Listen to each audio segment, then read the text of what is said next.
Thank you so much for all of you. And fortunately, so I came to know about Sujata Garu and Rangarao Garu, and I think about 2 months ago. Since that time, so we are basically trying to see what can be done.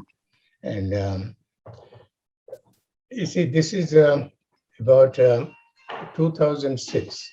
I retired, and then I went to India, thinking that I would have nothing to do with any more of these activities. I had enough time done in the academics, 37 years. So I wanted to just go to India and then tour different places. Didn't plan anything. It was August 23rd at 7:23 minutes. In 2006, I just saw a news item in Enadu, which blew me up, actually. And I was not expecting. So as a result, it was a big shock for me. And Y.S. Rajshekar Reddy at that time issued GO 21, by which he allocated crores of rupees for the construction of new churches and renovation of old churches. So I didn't know how to react. Most of the people in India, they are used to it, so they really didn't feel anything. But I said, this is unreal. I think I called so many organizations to make them aware what is happening. They all are aware of it, but they are used to it. But I couldn't accept it, so I went to High Court in Hyderabad through a couple of our friends, and then got stay order. And then I came here to US and then started this Global Hindu Heritage Foundation, and SaveTemples.org is the website. Then trying to realize what is the extent of Christianization and to what extent our temples are being managed by the government, to what extent the money is looted, to what extent how many acres of lands are sold by the government, how many acres of lands are basically confiscated by others, illegally occupied by others. If you look at all that one, it really chills your mind and it chills your brain. So we collected a lot of that information and realized that there is so much to do. What is it? Whatever we can, we thought we will do it. We were associated with Dr. Subramanya Swami for a number of years, almost 15 to 20 years. So we worked closely with him to see what can be done to release the temples from the government control. And we met Rajshekar Reddy, that means Dr. Swami, me, and a couple of others. At least 2 times we met. We requested him to see that if they are released. Of course, we know the answer, but we did.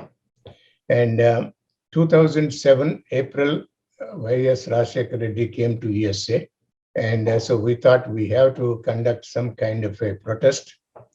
So we organized a protest. So we have 600 people come to Chicago. And in the beginning, he didn't want to see us. We prepared I think about 21 point memorandum about all our concern about what I just mentioned. And we wanted to give, but in the beginning, he didn't accept. Then when he saw so many 600 people going around his hotel, so finally he yielded, and then he asked us to come. 2 of us went, and we submitted the memorandum of our concerns, which you can just look at our website. It is their concern memorandum. If you type memorandum to Y.S. Rajshekar Reddy, you will get that one. So that is how our journey actually started. And in order to, because a lot of cases we have filed to make sure that the money is not divested to other agencies like Christian churches and mosques. So as a result, what he did, so even today it is there, So it is called, he started a separate department. And that department name is Christian Minority Finance Corporation. He started that one sometime about 12, 13 years ago. So it is like any other department. So he started that one and then started pumping money to this particular organization. And through this organization, through this department, he is funding all the things that he wanted to do. And mostly, to our knowledge, that money is coming from the Hindu temples, because Hindu temples are supposed to provide certain amount of money, 10 to 15%. In some cases, even 85% of the money is taken from the temples. And when we approached and requested the information, they never gave that information. They never denied it also, 85% in 1 year. So, of course, if you see it this year also, so TTD has contributed 50 crore rupees for the exchequer, state exchequer. So basically what I'm saying is, during Rajshekar Reddy time, the whole thing got started, this Christianization, and then giving importance to the churches and the mosques, and then taking the money actually and lands also. Just briefly, we just prepared this particular flyer. Just I'll read a few of them. Later on, maybe I can share that one. And how many acres of lands they have sold. I'll just give you 2, 3 of them. So in Srisailam, 1,600 acres of land were allowed to be occupied by the Christians, Christian organizations, including tribal gospel. And then out of 60,843 acres, about 42,000 actually were sold in Kakinada, Guntur, Kurnool, Warangal, and Hyderabad, and then Visakhapatnam. These are all during the Rajshekar Reddy time. So, I mean, I can go, I have almost about 25 of them listing, but in order to protect the time and all that, we'll move on. So this is the kind of thing that has happened during Rajshekar Reddy time. In the same way, it is continuing in almost every other government also in Andhra Pradesh, even before the partition or separation of these two states into Telangana and Andhra. Even now it is happening. So in Telangana, so they have started a different department that is called Minority Welfare Department. And so they are pumping money in order to it is Muslims. In Andhra Pradesh, it is basically the Christians. Now, if you look at for the last 2-3 years, ever since Jagan Mohan Reddy came, the kind of thing that he has done, it is really mind-boggling. The whole attempt is only to de-Hinduize Hindus. De-Hinduize means basically making Hindus so frustrated about what is happening, they will disassociate or they will become numb toward all the things that we believe in. So over a period of time, if you say, we know even Ganesh festival. So this kind of thing, once he starts that one, if same thing is happening over and over, then Hindus will become restless, and so they would not participate in it. Slowly, we will probably move away from some of these rituals. So I will just give you a few things, how the Christianization is happening in Andhra Pradesh. If you look at over the last 2 years, I think there is a collector from Guntur who mentioned that he became collector because he is a Christian. And he thanked Jagan Mohan Reddy for allowing him to serve as a collector, and also saying that many Christian youth are going to get opportunities. If you know, there is village volunteers. They appointed in every village. 99% of them are Christians or belonging to the YSR party. No other party or no other individual was appointed. If somebody is appointed, if they come to know, they will automatically remove them. Now, he appointed Y.V. Subbareddy Garu as a TTD chairman. Everybody was saying that he was a strong Hindu and he believes in Hindu. And even as recently as 2 weeks ago, he went to different ashrams. One of them is Ganpati Sachidananda Ashram. And then there is one golden temple in Vellore. The Peethadipati is called Amma. So he visited that also. Even though this is basically either front or fooling people, I have no clue. But you may have heard, I think you can look at my website, about 6-7 weeks ago, he made a statement, we are all will be blessed by Allah and Muhammad. It is because of them we are being protected. This is what TTD chairman Y.S. Subbareddy mentioned.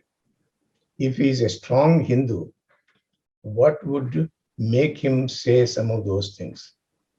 So you can see whoever is in his government, Jagan Mohan Reddy's government, either they have to support Christianity or they have to become Christians.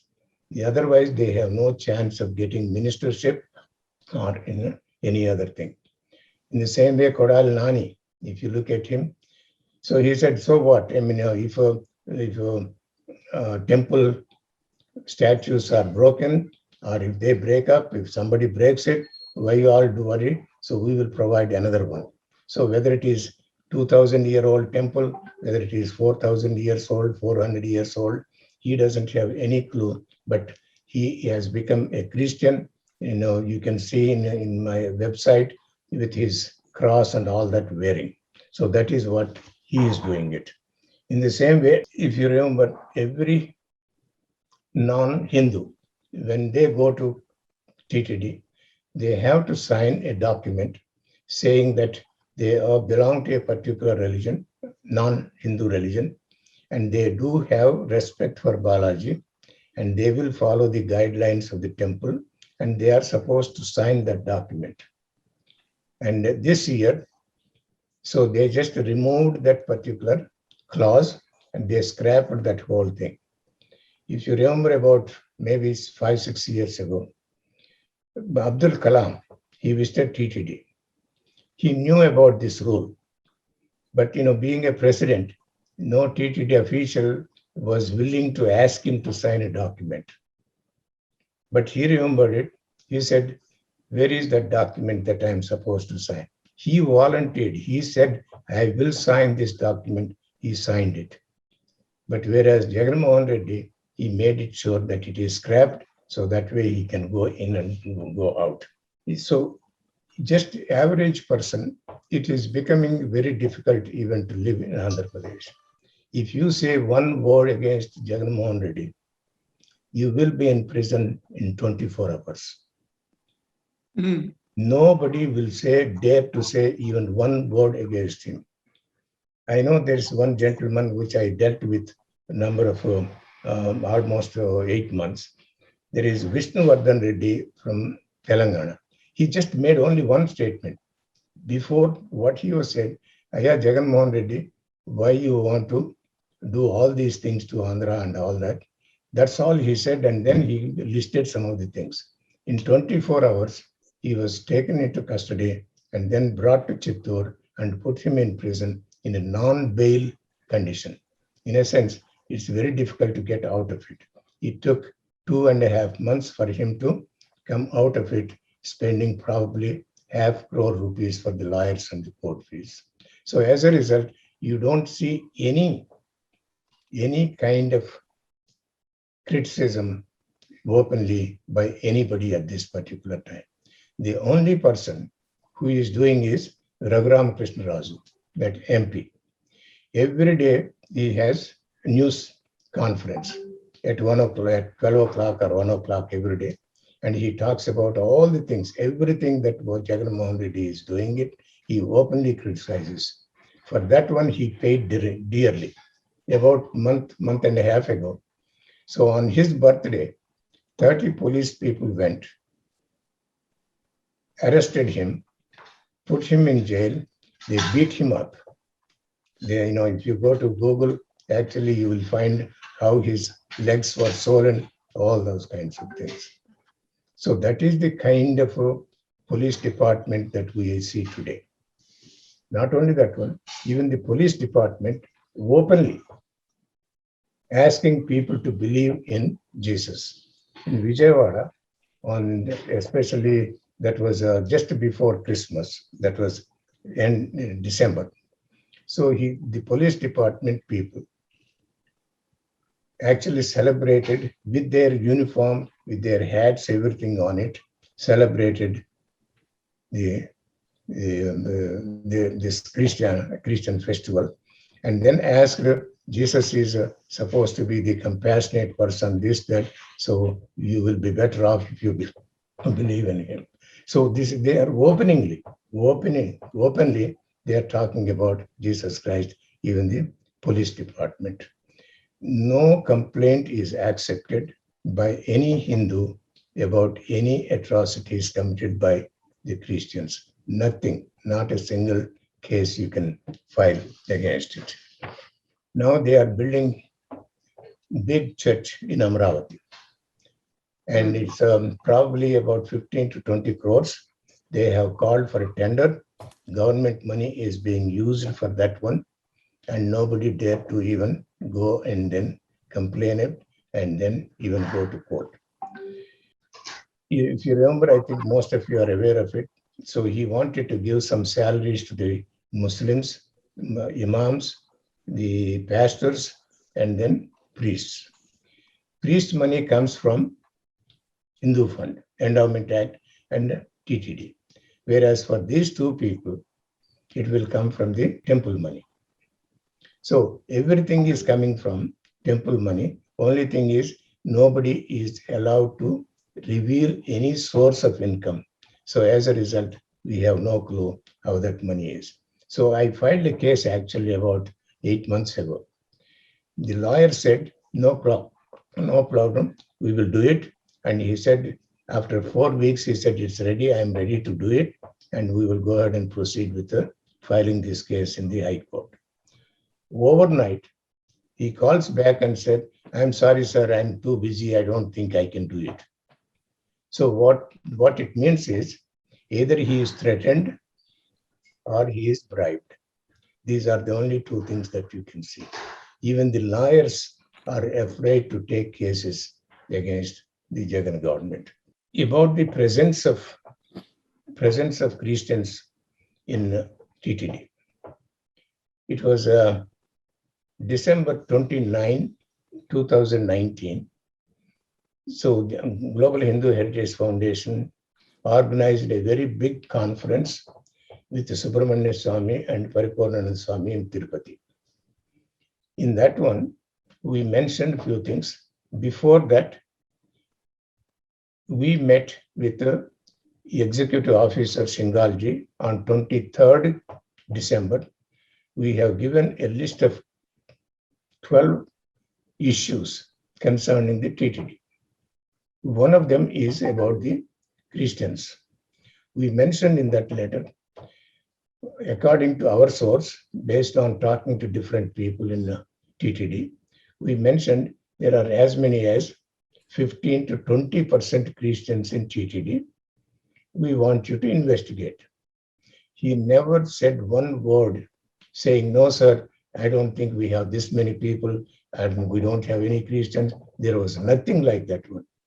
So by doing that one, what he said was, basically, he nodded his head, but he didn't say one word. So they all know there are so many Christians working in TTD, but they don't want to actually investigate or any kind of thing. So in fact, I suggested, if you want, I will give you some names. Who are these Christians if you cannot do it? So he said, yeah, please, why don't you supply? So I just took, there are some hospitals, as you know, there are 3 hospitals, TTD funds. One of them is called Bird Hospital. So I just gave 17 names who are working in that hospital and the department they are working in the hospital, 17 names, and never responded to it. If you remember, L.V. Subramaniam, when he was principal secretary for Jagan Mohan Reddy, he actually announced that no non-Hindu will be able to work in any Hindu temples, and he asked everybody to move on or they will find a place in government somewhere. So we don't want any non-Hindus to work in Hindu temples. And he also said he is asking the executive officers to make sure they go to their houses, with respect, whatnot, and then make sure they will find out whether they are Christians or Hindus or whatever. In a sense, he gave permission for executive officers even to visit the employees' houses to find out if they are Hindus or not. So within 3 days, he was fired. So that means, probably he knows more about what is happening in those. That's the reason he mentioned that one. He was fired within 3 days. So as a result, there is no account of what is happening in any of the temples. So how much they are diluting? If you look at Simhachalam, if you remember, Gajapati Raju was the chairman. Overnight, his niece, his brother's daughter, was made chairman. So, he was made chairman overnight. And then, so basically, that lady is supposed to be a Christian. So she ran the organization for 8 months. Of course, Gajapati Raju went to High Court. Finally, so they removed her again. High Court made a decision saying that it is illegal to transfer. And so they restored his position. In the same way, Hathiraj Mutt. They want Hathiraj Mutt, as you know, before 1937, Hathiraj Mutt used to manage the entire TTD. Later on, it was taken over by the government. And so they have so many lands. Right now, the YSR government is planning to see how they can take that money away from, take those lands away from him and whatnot. So that is also happening. In the same way, in Simhachalam and other places also, the same situation. Everywhere, wherever there is land for the temples, they are doing it. Now, 2 things what we have done in order to make sure that temple lands are not sold. It was 2012, we invited Sri Ramachandraya, who was the endowment minister at that time. Because you see, as you know, whenever you go to India and then want to meet some of these department people, they will give the appointment, but you won't be able to complete even one sentence. Somebody comes in and then knocks on the door and whatnot. They won't have any presence of mind even to listen to us. Somehow we convinced him to come to Frisco, Texas. He stayed with us for 3 days. So we had conference. We submitted 100 recommendations. So we formed into 12 groups. Each group is supposed to take one issue. And then what is the issue? What are the recommendations to resolve that particular issue? So we had 100 recommendations, which you will be able to see in our website also. So he said, I'm sorry, I cannot do any of these things.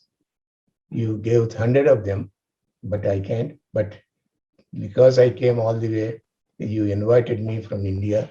So I will give you 1 point. Just tell me one thing that you want me to do. That's all I can do. Beyond that one, I can't do with all these 100. I said, please make sure no temple lands are sold. By December 2012, he was able to issue that GO where no temple lands will be able to get sold. So since that time, that law is there. Whenever these people say we are going to sell this land, it doesn't happen. Just only for public curiosity and in order to please their constituents, They will say they are going to sell and all that, but there is no way they can sell it because as per law, High Court has to decide if they have to sell any land from Hindu temples. So this is a little bit background, and with this pandemic, to tell you frankly, I think all of us were staying home, trying to figure out what to do, what not to do. And 2020, last year, in January, we thought we need to help people who don't have enough money, enough food to eat. So we provided meals for more than 1 lakh people in 6 different locations in Andhra Pradesh. And also more than 600 priests. We provided 2 weeks supply of dry goods. For 150 priests, we provided 5,000 rupees honorarium, and we have done it in Vijayawada in a big one. All the pictures, everything I am saying, you can go to our SaveTemples and it will be there. So then afterwards, I was trying to reflect and say, even though we are doing all these things, what is happening to our Hindu population? As you keep thinking about it, just imagine all of us have probably written books. And we have been writing these books for the last 2000 centuries, ever since we know Adi Shankara and whatnot. Everybody is writing a lot of books. Nowadays, everybody talks about so many issues on WhatsApp group, and everybody thinks their idea is the best in the whole world, and they will make all kinds of suggestions, recommendations. This is the best thing to do and all that. And we still building temples. We are still worshipping and doing the pujas and everything else.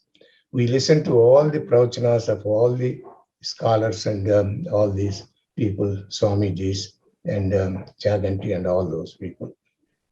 And in spite of all these, why is it our Hindu population is declining? If we are doing this many things, writing books, discussing recommendations, whatnot, building temples, all these, if we are doing all these things, how come the Hindu population is declining? So that actually made me to think there must be something. There is some disconnect somewhere. And whatever it is, we have to address it. So that is how we realized we have to work at the ground level. Whatever books that we have written, it is not reaching the population at the ground village level. All the discussions are not reaching the village level. All the pravchanas are not reaching the village level. Everything, whatever we have mentioned, they are not really reaching the Dalit communities and the villages. So then we thought, let us see if we can start this Ghar Waapasi program.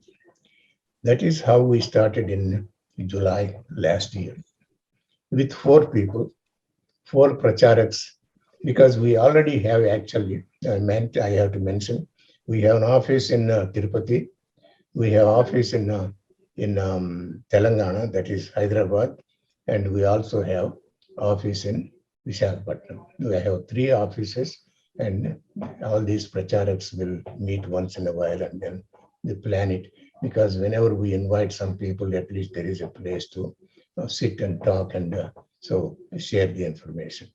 So that is how we started this Ghar Waapasi. We said we have to do something. We have to work at the ground level and see if we can bring these people back, whoever has left Hinduism for whatever number of reasons. So we can talk about all the reasons, whatever the reasons, but we know that they have left. How do we bring them back? So we had them. At the same time, we prepared 2 documents. One dealing with the Hindu rights. What is the law about this conversion? What is it as Hindus we can do? And then if somebody gets converted, what are the privileges they are going to lose? Dalits especially, all the reservations and all that they will lose. So this is the, I will share this one because I have that PDF. So this is the one that we prepared in Telugu. It is a 4-page document. about all the rights that we have as Hindus, and then how do we just present this information to the people who got converted, what are the things that they are losing.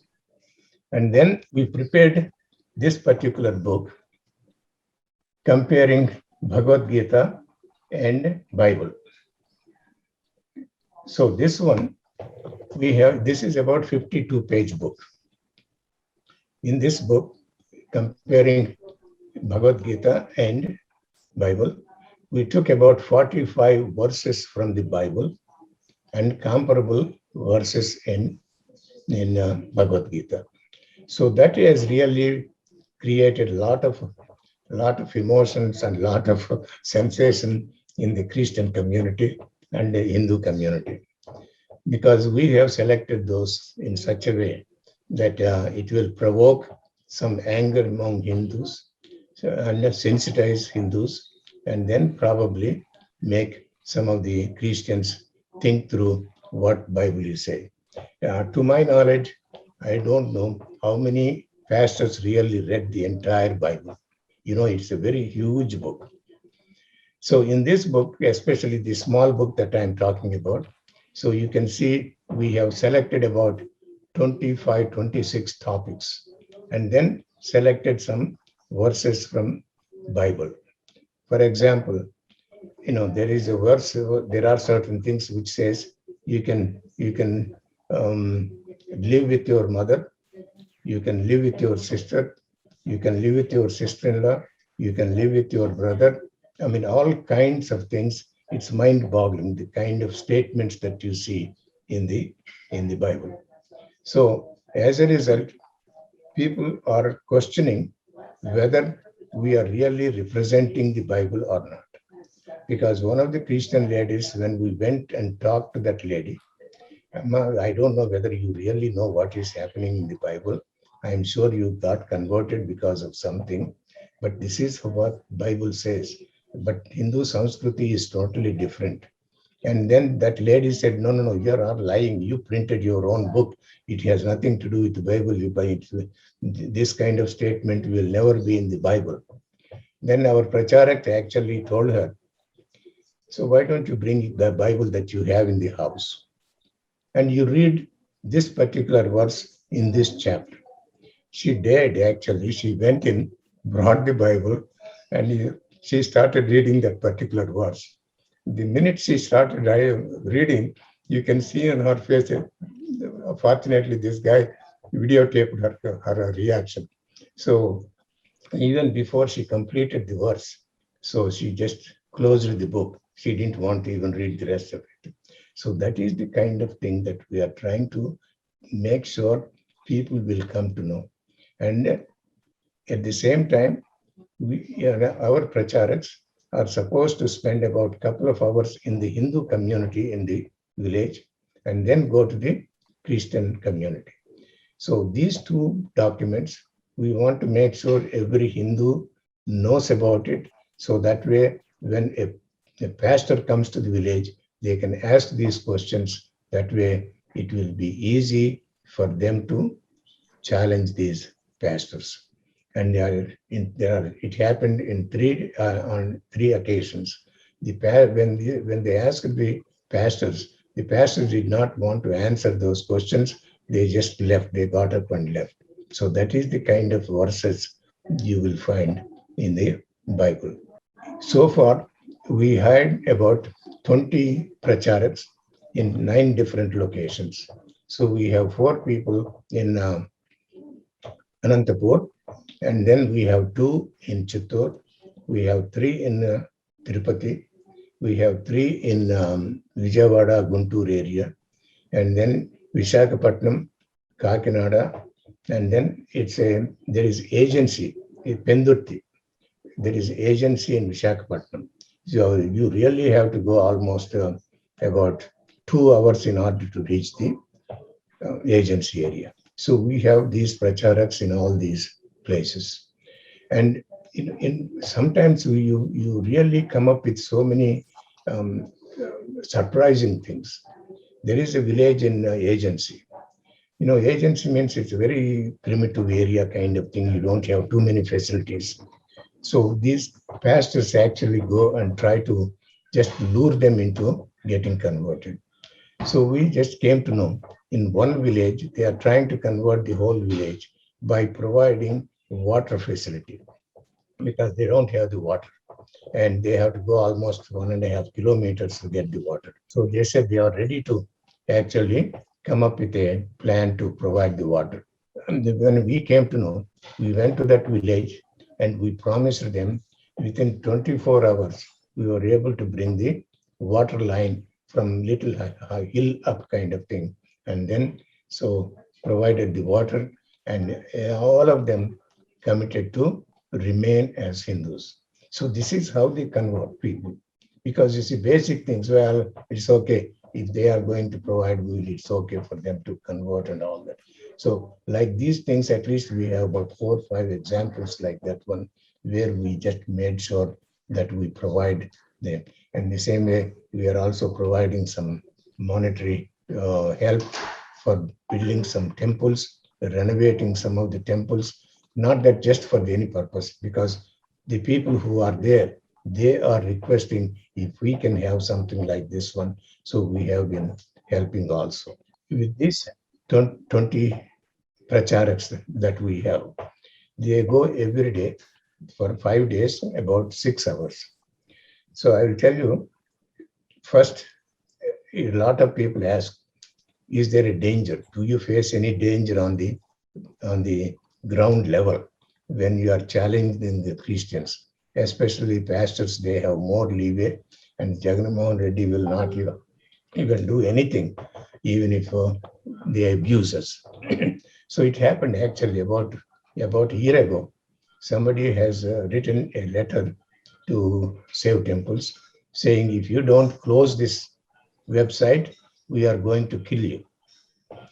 So we reported to the cyber police. So they found out that guy and then came said, oh, no, this is a mental crack and all that. So they said, they are not going to pursue because he is a mental crack, which is not necessarily true. But, from here staying is going to be a little difficult to pursue.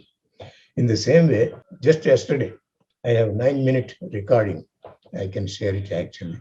So one pastor called, and he says he's a pastor. He is also attorney and all that. We don't know which one is true. So he actually talked to one of our pracharaks, saying that why you are distributing all this information against the Bible, and you are criticizing, you are demeaning the Christianity and creating a lot of tension in the village and all that. So our pracharak said, just tell me if there is anything wrong in whatever we have printed. If you can show what is wrong, then we will look into it. Otherwise, you have an option to go to the police station, take this book. I will give you one more book if you want. Go to the police station and report that we are distorting or whatever you think we are doing. But we said there is not a single sentence in this book we have distorted. Everything came directly from the Bible. But he said, no, you are create a lot of problems in the village because the Christians are getting concerned because some of them are coming to know what is the truth nature of the Bible.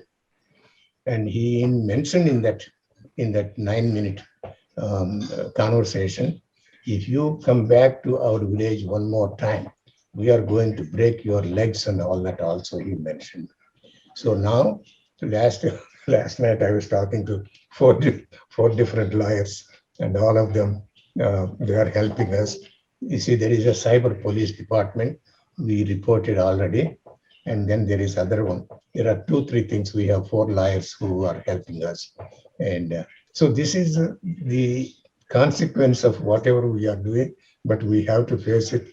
We don't have a choice. Once you are in it, you have to fight it out and then make sure that your goal is reached. So far, we have converted, I would say, around 4,500 people.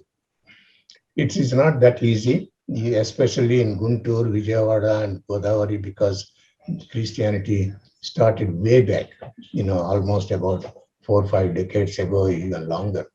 In other places, it's much easier than these two places, but somehow we are able to uh, get the results done. Our goal is to have at least as many pracharaks as possible, and make sure that they are placed in different villages, because you see, even to find pracharaks is not that easy. Has to have that interest to go to the villages, walk on the streets, knock on the doors, and talk about the richness of our culture, and then what is written in the Bible. So they should not be hesitant, they should not be shy, they have to have this kind of courage. So even though a lot of people want to do it, but it's very difficult for them to walk every day and then do this kind of thing. So we are able to find at least some of them, especially people who are worked in RSS and other places. So they have that motivation and interest to work at the ground level. So ground level is the only way that I see it. And you see, my whole concept at this late in my life, I cannot find any other way to increase our population. Whatever we are doing, it's menial, it's small, very small, not even probably 0.0001%, it doesn't matter. But the point is, we have to do something. It will make a lot of difference. We are making Hindus aware of what is written in the Bible, all the things that they do to convert, and then we are making the Christians, that means the people who got converted to Christianity, they are getting to know what is the true nature of Bible. In the same way, we are also exposing, we have some videos. I think some of you probably have seen. Esther is there in Houston. Mary Suresh Iyer. There are people like that one. There are at least about 10 of them who returned to Hinduism after spending 2-3 decades. They realize what is the danger of Christianity, how they convert people. So they are also helping us with small tidbits about what goes on in the church. We have few of those videos also, which we will show depending on the occasion, and people are coming to know about the true nature of Christianity. So our mission is cut out, to my knowledge. How do we bring these people back, and then how do we stop it? So two goals are: one is stop conversion. Second is how do we bring back those people who already left. With these two goals, I am hoping that we will make some inroads over a period of time. And uh, so far, I think we are fortunate. At least we were able to get about 4,500 Christians back. If you look at our website, I think in the last 2-3 weeks, so we converted some people. So when we convert also, we want to make sure we conduct Shuddhi program. That means we are conducting some homas. We are requesting all the converted people, reconversion. That means people who became Hindus. They also do homa. They also participate in the homa. They also offer that Purnahuti. So that way we want to make sure. So they are part of it. And so that way they feel that they have rejoined, and we ask them to take some oath kind of thing, in the sense we came back, we want to promote our Hindu Dharma, we believe in Hindu Dharma. So those kinds of statements we say it. And once they get converted on that particular day, we give about 10 items, some saris, some dhoti, and some Hanuman flag, and Raksha, and Kankan, and Kumkum Bharani, and so many things also. Finally, what I want to mention, this is actually reaching to other states. Whatever we are doing, it is reaching to other states. In Mysore, in Karnataka, So now this book is being translated into Kannada. And they want to make sure that this one is distributed all over Karnataka. You see, I mean, of course, anyway, I can mention it. As you know, that I am a devotee of Ganpati Sachidanand Swamiji.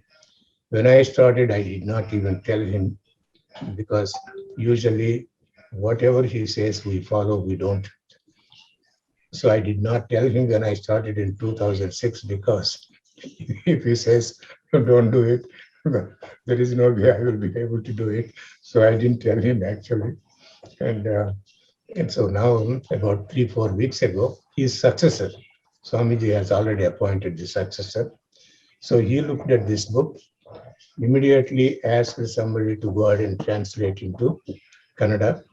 And he also started now going to Dalit communities and talking about what is happening. And he told one of them in the news conference also, from America, these people are trying here, and we should be ashamed of ourselves. We are not doing anything. And he said it is going to be translated into Kannada. I want everybody to distribute 1,000 copies wherever you are. And he asked them to volunteer, and they have about 1,000 people volunteer to distribute this one once it is translated into Kannada. In the same way, some of you probably went and may have seen this golden temple in Vellore. The Peethadipati is called Amma. So she has been following our activities for the last 3-4 years. So about 10 days ago, so that Peethadipati, that Amma in Golden Temple, so decided to get it translated into Tamil. So this book is going to be translated in Tamil also, and he is going to see that it is reached some people, and also planning to have it in Hindi also. We just translated this one into English. It is going to the press any minute. I can share that one with all of you, English version as well as Telugu versions of everything what we have done. At least you will have an idea what kind of literature, what kind of material that we are using it to, reach the villages and Dalit community. So with that one, I will just close it, and any questions or anything, any suggestions to improve it, and we are open to it, because our main goal is how do we stop this conversion? How do we bring these people back into our Hindu fold?